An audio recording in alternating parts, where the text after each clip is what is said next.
At the end of the day, he Really knows funny. he is, and he knows I know that. Like, he knows I know that. But in those small victories, like earlier we were playing Street Fighter 6, he won by a mile.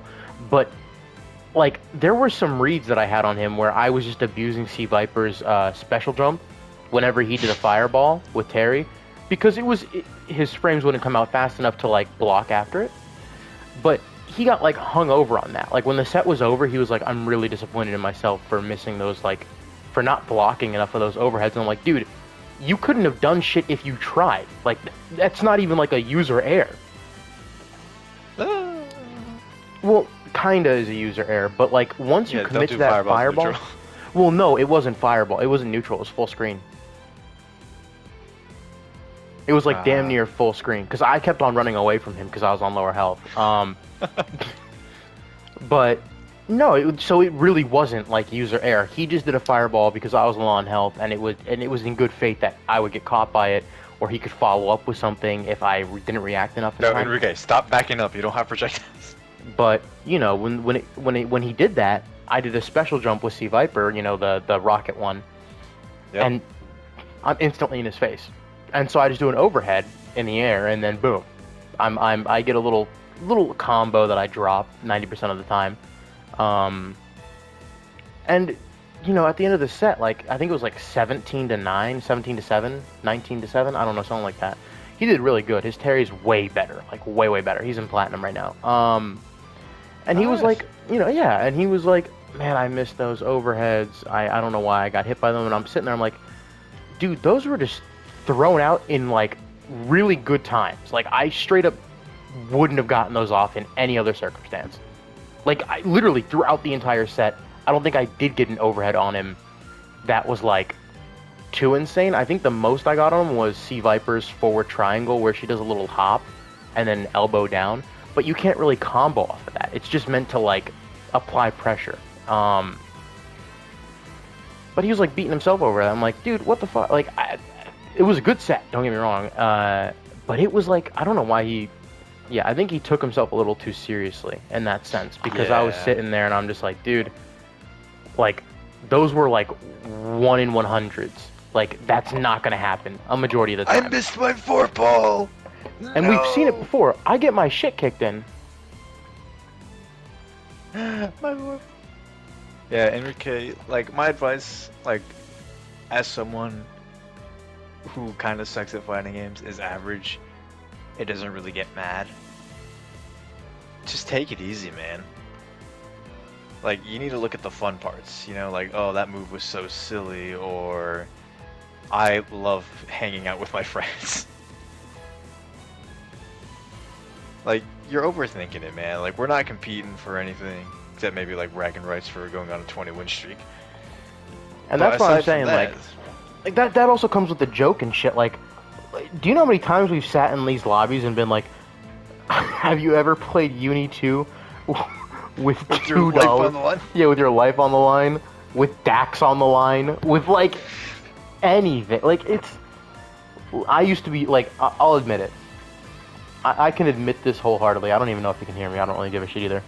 But I'm not good at fighting games, and I've come to enjoy that. I can learn, and I do learn at my own pace, but I'm not like coming home, looking at guides, looking at stuff, being like, ooh, I'm gonna apply this somewhere. No, I just kind of get in there and I start throwing shit. And I used to be upset about that until I realized that I'm not putting in as much time as you or Alex do into your characters. Excuse me? Respectfully. Well, Alex, this is at a time when we were doing like Strive, and you had gotten really good with Chip. Oh, true. Just over time. Exactly. And so eventually does that to you. Yeah, and so, you know, I was kind of left in the dust, and I was upset about that. But then I realized I was like tweaking over Guilty Gear because I couldn't get it. I couldn't get it down. Like, I couldn't at all.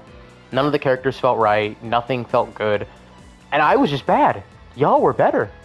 And then, like, Alex sent me that one video about fixing your mental, and I actually took it to heart. And no fucking way that actually worked. It did. No, I actually took it to heart because I was realizing I was getting upset over games to a level that I was really sad about. Like, it was affecting my mental, and this only reminded me of one other time in my life, and it was when I was living in Iowa, and I was with a group of people who, you know that funny name RTO, Crimson, yada yada?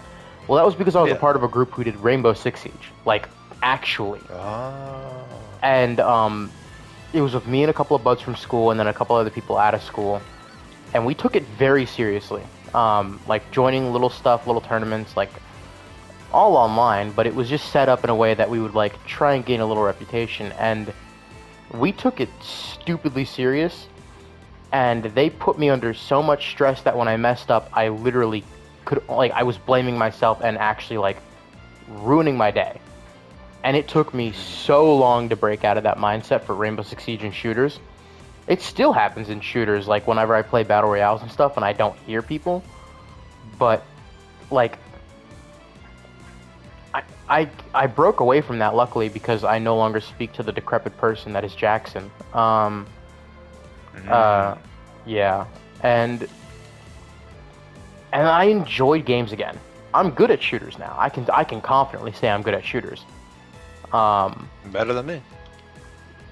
Apex wise, no, you're way better. True. That one is just a weird anomaly. Yeah, well, no, you've been playing that motherfucker for a while. I took that huge break when the game first started too. But when it comes to fighting games, that was like the only time I had genuinely felt that way again, where I was like really bad in the mental. And I can happily admit, like, Enrique, you're probably the best out of all three of us. It's just those True. little cracks where we win and we brag about it that like gets there. Like those little cracks run deep, but they're little, they're insignificant. And so whenever you lose and you start taking shit more seriously, it's like, okay, it's funny sometimes, but at the same time it's kind of like, hey brother, you know, like, you're never gonna see me in a bracket, right? Like, they go, my name is. Well, I joined local ones, but I don't like. I joined the PS ones, but I don't do locals or anything like that because A, I work full time. I don't have time to go up to Tampa or Orlando or Miami or West Palm. But it's one of the state. Yeah, I like, I'm 2 hours away from them, and I wouldn't. I can't take my Saturdays off to do that shit. And high key, you're better than you think you are. And Selling yourself short, man. yeah, you really are. Like, anytime we win and kind of brag about it, nigga, that should be like nothing. Like, I rage bait you for the fuck of it because I'm terrible. Like, I'm always gonna brag about beating you, knowing damn well the set was 50-2. Like, it, I lose at the end of the day, but I won the war, and you gotta stop letting me win the war. He's right.